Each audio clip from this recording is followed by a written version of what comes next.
Alors, nous allons voir dans cette vidéo la notion de copie d'objet. Nous allons refaire un exercice qu'on a déjà fait. On va le faire de manière différente.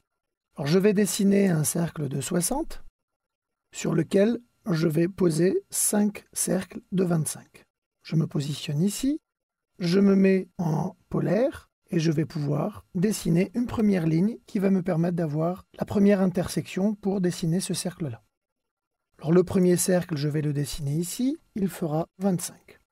Le but maintenant, ça va être d'avoir 4 autres cercles. Ces cercles-là sont disposés de manière équidistante, évidemment, et vont être positionnés sur 5 angles identiques de 72 degrés. Alors pourquoi 72 ? C'est tout simplement qu'un cercle complet fait 360. Si on le divise par 5, ça donne 72. Donc je vais faire ma ligne qui va partir d'ici.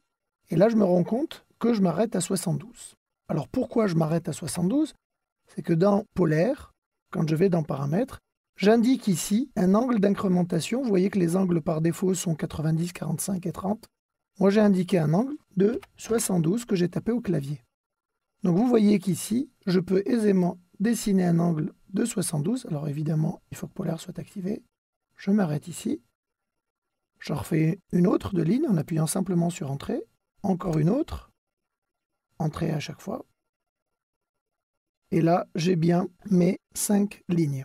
Il suffit maintenant d'aller dans Copier, choisir l'objet, Valider, et je vais prendre comme point de base le centre du cercle.